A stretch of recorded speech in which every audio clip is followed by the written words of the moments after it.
Olá, bem-vindos a mais um podcast Isla Convida. Hoje temos connosco a doutora Sheila, que é a gestora de projetos da Liga Portuguesa contra o Cancro. Bem-vinda, doutora Sheila. Muito obrigada. E está aqui connosco, integrado na nossa Semana da Saúde, que vai ser de 3 dias, portanto hoje o dia é dedicado aqui à saúde física, daí também termos feito este convite à Liga Portuguesa para estar aqui connosco, não só para fazer a divulgação, mas também para nos vir falar sobre o tabagismo, portanto o consumo de tabaco e o cancro do pulmão. É sobre isto que vai ser este podcast. E agora rapidamente passava já aqui às perguntas. Ahm, Doutora Sheila, começava por lhe perguntar se acha que o consumo de tabaco no ensino superior tem aumentado, se vocês têm noção desta estatística, se tem vindo a aumentar ao longo dos anos ou não, e já agora também qual é que é o impacto e a relação que existe entre o estudar no ensino superior e o aumento do consumo de tabaco?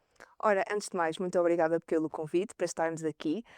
Em termos do consumo de tabaco, sabemos que o consumo de tabaco é a principal causa evitável de cancro e sabemos que o período da vida universitária leva a um grande stress. Stress por efetivamente ser um grande fluxo de trabalho, ser uma adaptação a uma nova realidade e muitas vezes o que os próprios estudos e as estatísticas e evidência científica nos dizem é que efetivamente há muitas pessoas que nessa altura consomem mais cafeína, mas também acabam por adquirir este vício de tabaco, não é? Seja uma forma de tabaco convencional, sejam as novas formas de tabaco. Por isso, existem algumas estatísticas que mostram que efetivamente há um maior consumo nesta faixa da vida dos estudantes universitários e sabemos também em Portugal que em 2025 foi essencialmente o sexo masculino que começou a fumar mais. Houve uma fase que tínhamos sexo feminino É? a ser as maiores consumidoras de tabaco. Em 2025, esta estatística mostrou que era essencialmente o sexo masculino. Em termos de produtividade, que era a segunda questão que colocou, muitas vezes o cigarro até tem um efeito oposto, ou seja, sabemos que o cigarro vai atuar nos nossos neurotransmissores, que são os mensageiros químicos entre as sinapses, entre as ligações dos nossos neurónios. E o que vai fazer é libertar uns compostos que, de alguma forma, levam à situação de descontração, de lazer. E por isso, muitas vezes na vida universitária, recorre-se efetivamente ao consumo de tabaco para ter este efeito de relaxação no dia a dia. E acaba por ser uma forma de descontrair e não tanto como um estímulo ou uma sobrecarga. Nessa altura é vivido como algo que é estimulante e que vicia. E é essa a questão do consumo de tabaco, porque sabemos que temos a nicotina atua no nosso sistema nervoso central e ao fazer a necessidade de ter cada vez doses mais elevadas da nicotina, aumenta também com o tempo. Pois, eu ia lhe questionar agora quando estava a falar, mas depois acabou por ir respondendo com a sua descrição, que era quais é que eram os principais fatores. Portanto, temos aqui o stress, não é? Que é claramente o principal, mas consegue identificar outros? Ou seja, que levem a esta primeira necessidade de Sim, começar a fumar. sim.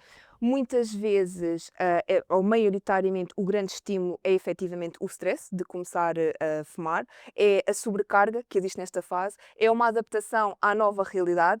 Portanto, muitas vezes, e até mesmo numa fase mais tardia, é depois as responsabilidades, é a ansiedade por a procura, por exemplo, de um trabalho, quando já se é pai ou mãe, ter ainda esta vida alternativa, e muitas vezes o que acontece é que é aquela pausa do dia a dia, é aquela pausa para relaxar. Ok, neste momento em que se está a fumar e a beber um café, é o momento da pausa. Seja, por exemplo, para uma mãe que tem filhos, para um pai, e se conciliar juntamente com a vida universitária torna-se ainda mais difícil. E no caso dos estudantes, há também aqui todo o fator do impacto da vida social, não é? Porque é uma fase que é caracterizada por existir muito mais saídas, por muitas mais saídas à noite, por se frequentar festas, e são ambientes que acabam por incentivar a que haja o consumo de tabaco, porque muitas vezes há esta pressão de pares, ainda que involuntária e inconsciente, mas acontece e há esta motivação. Portanto, juntamente o stress, mais ser uma altura em que efetivamente da nossa vida há uma maior vida social mais ativa, por assim dizer, Uhum. são aqui as principais motivações para aumentar o consumo de tabaco nesta fase da vida universitária. Ok. E uma coisa curiosa que agora fiquei aqui a pensar, que é esta proibição que já vem desde há algum tempo, mas que agora eu acho que se calhar mudou um bocadinho com esta história dos cigarros eletrónicos, não é? Porque a proibição de fumar em espaços fechados. Agora com o cigarro eletrónico isso foi caindo um bocadinho, não é? Já temos aqui alguma liberdade, e algum facilitismo em que nos espaços fechados pode fumar Exatamente. porque não faz fumo, porque não tem cheiro, porque tudo isso. Mas acha que esta legislação e quando entrou em vigor, notou-se um impacto positivo em termos daquilo que seja o consumo, portanto uma redução do consumo ou nem tanto? Como ainda é recente, ainda não temos dados concretos Ok. que nos mostrem esse efeito do imediato. O cigarro eletrónico é aqui uma nova forma de tabaco, muitas vezes que se considera que é mais segura do que o cigarro convencional. E existem diferentes estratégias para lidar, ou seja, muitas vezes há fumadores que passam do cigarro convencional para um cigarro eletrónico porque dizem que dessa forma, e funciona para algumas pessoas, que conseguem deixar de fumar. Uhum. Muitas vezes tem um efeito contrário. Quem acaba por adotar, o que é que acontece no cigarro eletrónico? Não deixa cheiro. Pode-se fumar em espaços fechados, como acabou de dizer, e tudo isto, principalmente em casa, leva a que o consumo para aquela pessoa aumente. Por isso, há uma falsa sensação de segurança com o cigarro eletrónico, porque muitas vezes, ou seja, não se vê o típico cigarro, portanto, o que temos é uma recarga, essa recarga tem compostos na mesma, que permitem a tal passagem do estado líquido para vapor e que também têm compostos nocivos para a nossa saúde, mas como a pessoa não vê, nós não conseguimos ver o cigarro, é fácil de termos a percepção errada de que que não é mais seguro do que efetivamente, ou melhor, que achamos que é mais seguro do Uhum. que o cigarro convencional. E na realidade isso não acontece de acordo com o que a evidência científica nos diz.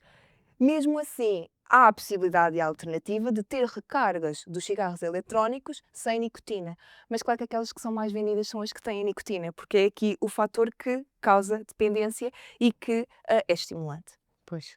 Sim, esse eu acho que é muito importante isso que referiu, porque de facto eu acho que ainda se tem muita ideia de que o cigarro eletrónico é mais seguro, não faz tão mal, e ai, porque eu já não fumo disso. Muitas vezes ouvimos isso, não é? Eu já Exatamente. não fumo disso, agora fumo este, que isto já não faz mal. Portanto, eu acho que isso é um tópico fundamental e ainda bem que também referiu isso. Agora fazíamos aqui um momento de mitos, versus realidade. Vou-lhe dizer aqui três frases que me gostava que me dissesse se são mitos ou verdade. Só um cigarro de vez em quando não faz mal. Lá está a tal questão. Quando falamos de um consumo, falamos da quantidade de cigarros que se fuma. A verdade é que um cigarro de vez em quando, nós temos a ideia e a percepção que conseguimos controlar. E a dada altura perdemos esse controle, porque a quantidade de nicotina que vai sendo acumulada no nosso sistema vai aumentando.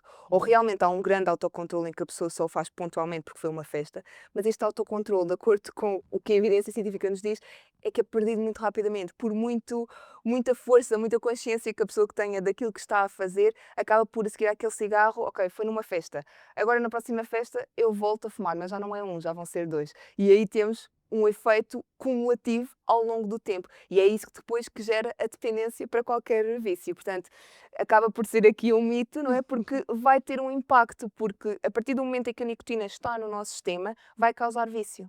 E a necessidade de aumentar a dose também é contínua. Ok. Os cigarros eletrónicos, são mais seguros? Isto já É um aqui mito, falámos, exatamente. claramente é um mito. Os cigarros aquecidos, os cigarros eletrónicos, os vapes concretamente, não são mais seguros, não existe evidência científica.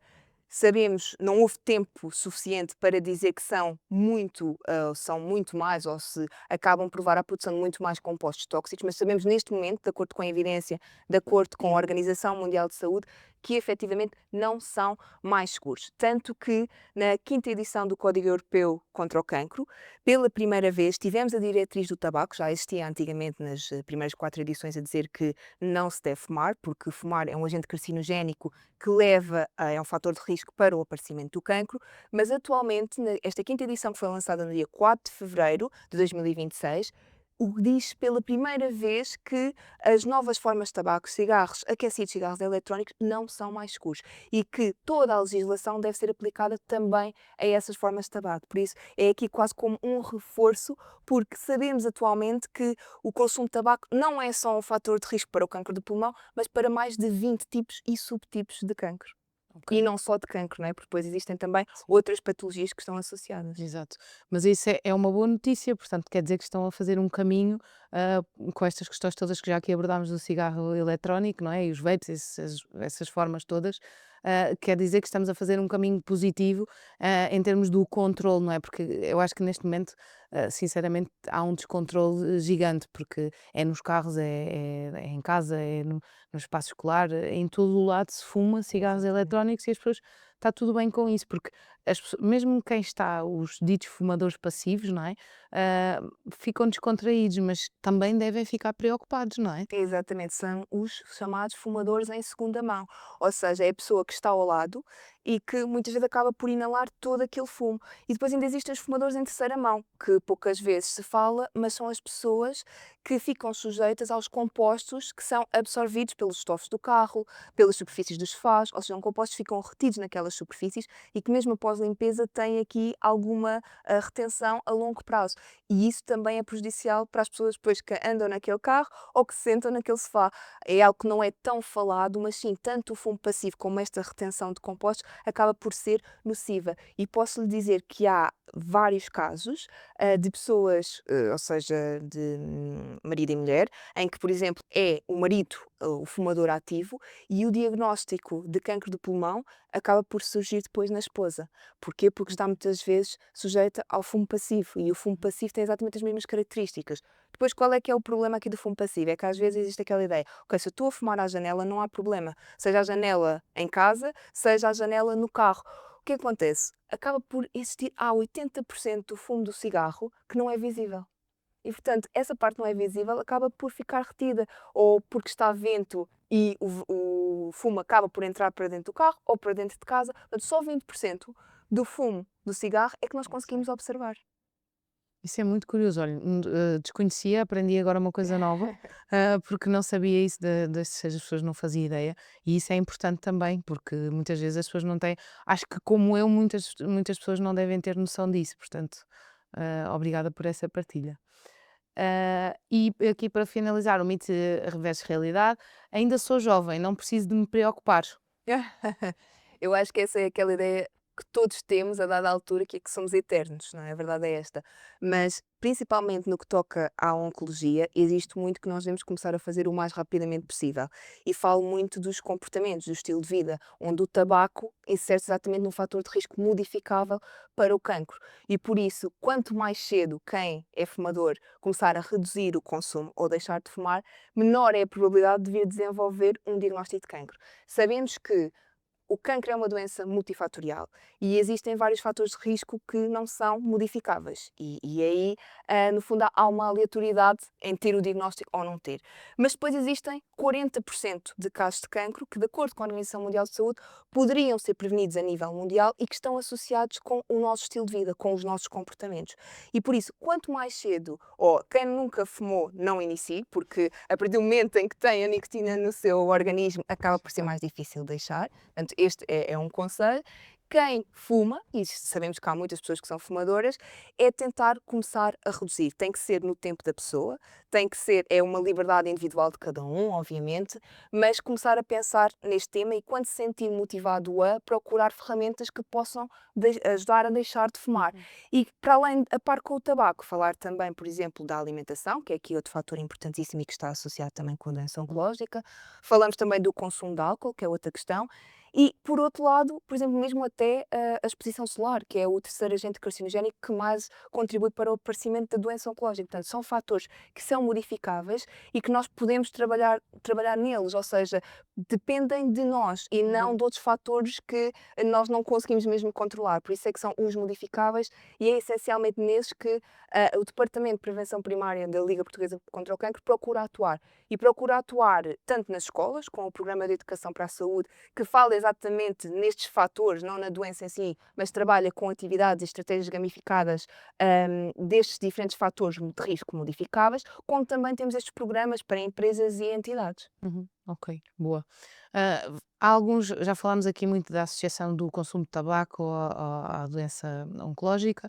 E iria-lhe lançar aqui o repto de poder partilhar alguns fatores que a pessoa possa identificar, alguns sinais de alerta, nomeadamente quando falamos, por exemplo, de cancro do pulmão, que temos estado aqui a falar, se há alguns sinais a que a pessoa pode estar atenta, não é para ficar Alarmado. logo alarmado, mas momentos para ficar desperto e consciente de que se calhar é melhor ir ao médico, ou se calhar é melhor ir fazer um rastreio e perceber o que é que está aqui a Exatamente. acontecer.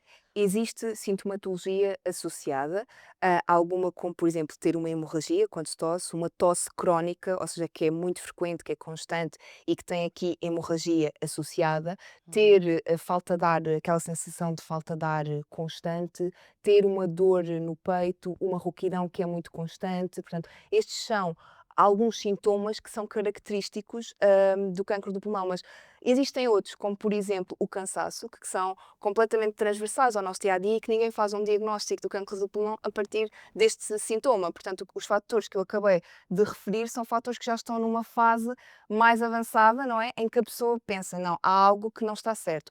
E o que é que se deve fazer nesta fase? Quando, seja para o cancro do pulmão, seja para outro tipo de cancro. Uhum. Se existe uma alteração do nosso corpo que não era normal, que não era constante e que agora começa a surgir com muita frequência, o mais importante é não negligenciar esse sinal de alerta, porque esse sinal, na altura, a abordagem terapêutica, a identificação é muito mais cedo. E quando nós conseguimos detectar a doença mais cedo, também os tratamentos vão ser mais eficazes e os resultados podem ser muito mais promissores. Uhum. E é sempre esse o grande objetivo. E os dois pilares da prevenção acabam por ser estes. Portanto, prevenção primária e prevenção secundária, num caso mais numa vertente de rastreio. É aí que temos que tentar contrariar todas aquelas estatísticas que nos dizem que de 2022 até 2050 estima-se que o número de casos de cancro vai aumentar em 77%. Portanto, Ui. qual é que pode ser aqui o fator-chave para contrariar? Prevenção. E aqui voltamos a tudo o que é a promoção de um estilo de vida saudável e a Uhum. todos os fatores que já falámos e sempre que possível fazer os exames regulares de rotina. A Liga nesse campo tem sempre várias ações. É exatamente. Há alguma agora a acontecer recentemente que queira partilhar? Por exemplo, aqui no distrito de Santarém, Uhum. vamos ter em setembro, em Alpiarça, uma ação de detecção precoce de cancro da pele e da cavidade oral. Funciona como um rastreio pontual, ou seja, não falamos do rastreio de cancro da mama, que é a base populacional, falamos sim destas ações pontuais que são feitas, no caso do cancro da pele, por um dermatologista, não é uma consulta, mas é uma análise rápida de toda a pele à procura de sinais que possam ter uma morfologia atípica. E por isso, no âmbito desse rastreio, pode-se detectar logo aqui lesões que sejam pré-malignas ou malignas e ser aqui uma janela de oportunidade para efetivamente se detectar precocemente a doença ou algo que poderia dar origem à doença. Por isso, pode ser feito este rastreio em setembro, é gratuito, o único requisito é efetivamente fazer uma inscrição previamente. Também existe o da cavidade oral, também é observacional, feito por dentistas e também é igualmente gratuito e é feito a par, simultaneamente, com o rastreio de cancro da pele. Portanto, esta é uma ótima oportunidade para identificar estas lesões. E depois não é só a identificação da lesão, se existir realmente uma suspeita de uma lesão maligna, a Liga auxilia com todo o follow-up se não existir um médico de família, por Uhum. exemplo. Ok. E essa inscrição é no vosso site, através das redes sociais? Já agora aproveitamos e Claro. Portanto, a inscrição pode ser feita através do nosso website. Uhum. Nós temos a calendarização de todos os rastreios no site. Se houver alguma dúvida, também podem ligar através da linha Cancro para saber mais informações ou diretamente para nós. Nas nossas redes sociais, portanto, do Núcleo Regional do Sul, temos sempre a divulgação dos cartazes e das datas e localizações dos rastreios, por isso qualquer pessoa pode, através de lá, ter o contacto, o e-mail, por exemplo, Uhum. para enviar e fazer a sua inscrição. Ok. Totalmente gratuito? Totalmente gratuito, exatamente, e E uma boa relativo oportunidade. Eu também acho. Por isso é que acho que é importante também deixarmos aqui esta mensagem. E há pouco também na sessão, falou que havia, consultas também, de antitabágicas, será esse o Exatamente. nome? Estou a dizer certo? Consultas de estação tabágica temos, Pronto. exatamente, mas é a mesma coisa, a finalidade é a mesma. Também são gratuitas? Também são gratuitas, E exatamente. como é que podem aceder? Mais uma vez, basta procurar no Google Consulta Estação Tabágica, ir diretamente ao website da Liga Portuguesa contra o Cancro. Existe um formulário online onde podem fazer logo a requisição destas consultas. Uhum. As consultas podem ocorrer no formato online, são dadas por um médico de medicina geral e familiar que tem especialização na cessação tabágica e, existindo esta necessidade, identificada pela primeira consulta através da triagem do médico de família, é possível existir um acompanhamento posteriormente com um psicólogo e ou uma nutricionista, porque sabemos que muitas vezes o cigarro acaba por ser o escape para algum trauma que temos, algum problema que estamos a lidar no dia a dia, e muitas vezes também acontece não se deixar de fumar por ter medo de compensar com a alimentação. E por isso existe realmente aqui esta abordagem multidisciplinar que acaba por ser uma ferramenta enriquecedora para quem está motivado e quer dar este passo. Qual é o único requisito para se pedir estas consultas de estação tabágica? É o pedido ser feito pela própria pessoa, pelo fumador. Muitas vezes, muito bem intencionados, os pais pedem para os filhos, o marido para a esposa e vice-versa, mas depois a taxa de sucesso é muito baixa. Quando as pessoas aparecem, acabam por não ir às consultas seguintes, por isso o requisito que nós acabamos por implementar é o pedido tem que ser feito pela própria pessoa e agilizamos a partir daí, é super fácil, pode ser em horário pós-laboral, pode ser em formato online e é aqui uma ferramenta, uma boa ajuda especializada que é completamente gratuita. Ok, boa, ótimo. Acho que só não faz quem não quiser, portanto, vão ao site, vão ao Google, procurem e inscrevam-se. Também acho que é importante falar aqui de outra questão, já fomos falando aqui de várias coisas, mas é importante também que as pessoas percebam que não só podem recorrer à Liga para fazer esta prevenção, para terem este apoio, para terem estes sinais de alerta, para poderem ter este acompanhamento, não é? Mas também podem juntar-se à Liga numa outra vertente, não é? Quer-nos falar aqui um bocadinho sobre Exatamente. isso? Ou seja, quem quiser também pode se tornar voluntário da Liga. Ou seja, qualquer pessoa que queira dar um pouco do seu tempo, que tenha essa vontade, pode fazer uma inscrição. No fundo, são alguns dados que têm que ser preenchidos. Posteriormente, é feita uma fase de entrevista com uma psicóloga. No fundo, esta entrevista serve também para alinhar um bocadinho aqui as expectativas, ver o que é que a pessoa gostava de fazer Uhum. e também explicarmos o que é que a instituição faz e que tipos de voluntariado existem para também existir aqui um ajuste de expectativas, por assim dizer, porque nós às vezes achamos que estamos preparados para dar um determinado tipo de apoio, nomeadamente falo quando estamos a fazer voluntariado hospitalar, em que nos relacionamos diretamente com o doente oncológico e nós queremos muito e estamos cheios de boa vontade, mas é algo que naquele momento não estamos preparados, nem para nós próprios, nem para a pessoa a quem queremos prestar este apoio. Por isso é feita sempre esta primeira entrevista Uhum. para alinhar estas expectativas e posteriormente existe uma fase de formação onde há adaptação para cada tipo de voluntariado e onde há também a explicação do que é que a Liga faz, as diferentes vertentes. Esta inscrição pode ser feita diretamente no grupo de apoio, se falarmos aqui no Distrito de Santarém, existe o grupo de apoio de Santarém, como também pode ser feita através do nosso website e a partir daí serão contactados para as diferentes iniciativas que ocorrem. Porque o voluntariado não existe apenas o voluntariado hospitalar, é o mais antigo da Liga, efetivamente, e está disperso por todos os hospitais Uhum. da região sul do país e a nível nacional. Mas também temos outro tipo de voluntariado, como por exemplo o comunitário, não é? O estar presente nas feiras, o divulgar os apoios da Liga, o estar presente na comunidade, portanto, tudo isto acaba por ser mais pontual. Depois existe também o voluntariado de entreajuda, que acaba por ser a partir da partilha de quem já passou pela doença e está disponível para prestar este apoio, para ter uma Uhum. conversa. E existe também o voluntariado de competências, que é quem tem uma competência numa determinada área, e vou dar aqui o exemplo, por exemplo, nós temos várias psicólogas que estão neste regime, são voluntárias de competências e que se disponibilizaram para dar consultas, quando têm disponibilidade, obviamente, na Liga Portuguesa contra o Cancro. Por isso, pode ser nesta vertente de eu ter uma especialidade, ter uma determinada formação e querer partilhá-la em prol do bem-estar do doente oncológico, como também pode ser dar formação a uma equipa, por exemplo, mesmo em termos informáticos, não é? Alguém que tenha estas competências e que queira realmente vir dar essa informação e disponibilizar essa formação para a Liga Portuguesa contra o Cancro. Portanto, Ok, existem aqui várias formas de voluntariado. boa. Isso é excelente, assim ninguém tem desculpa para não participar, não é? Exatamente. Pode-se envolver, de todas as formas. E ainda bem que falou de todas essas áreas, porque eu acho que ligam efetivamente muito à parte hospitalar ainda, acho que existe muito essa ideia e muitas pessoas acham que não têm capacidade, e que é normal, não é? Porque são situações difíceis e as pessoas podem não ter essa Exatamente. disponibilidade, não é?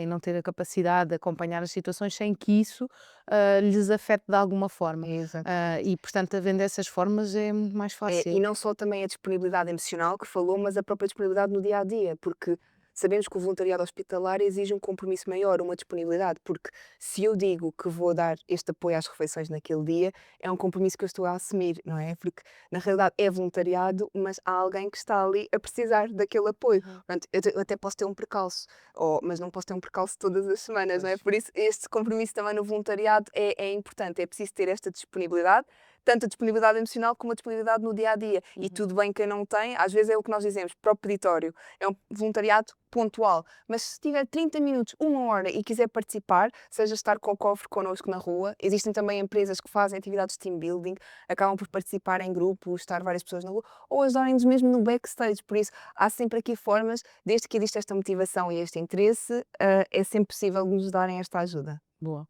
No peditório nós participamos sempre e normalmente temos sempre um grupo grande de alunos que se motiva, que está motivado e motivam-se uns aos outros a colaborar. E é engraçado depois o feedback que eles dão, porque depois ao longo do dia vão partilhando e vão falando com outras pessoas.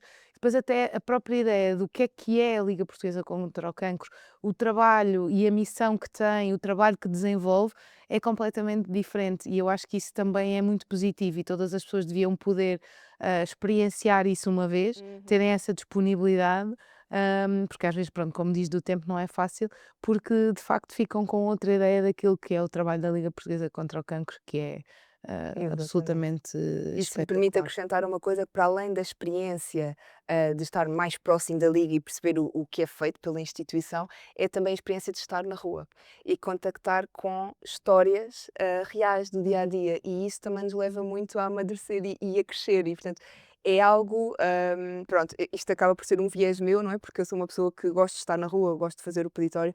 Claro que o peditório tem um objetivo, não é, e permite que a liga disponibilize os apoios todos que tem para o doente oncológico, e é essencial em termos de angariação de fundos, mas também o estar na rua, o divulgar o que a Liga faz, o conhecer pessoas que passaram pela doença, o ouvir esta partilha. Isto é realmente muito enriquecedor. Uhum, sim. Doutora Sheila, muito obrigada por este tempo. Foi um gosto enorme falar consigo. Aprendi imensas coisas. Tenho a certeza que quem nos ouvir, quando o nosso episódio sair, também vai aprender muito. E espero que também termos contribuído não só para esta prevenção, mas também para ter mais voluntários para a Liga, que acho que esse também é um passo importante. E que também gera aqui responsabilidade e também traz também é uma forma das pessoas ficarem mais despertas para estas questões e mais atentas a tudo isto que estivemos aqui a falar e a outras questões, porque havia muito mais por se dizer, mas acho Exatamente. que já tivemos aqui um bom apontamento. Obrigada. Obrigada. A mim, em nome da Liga Portuguesa contra o Cancro, resta-me também agradecer o convite e a oportunidade de estarmos aqui a falar do trabalho da Liga Portuguesa contra o Cancro. Obrigada também. Obrigada.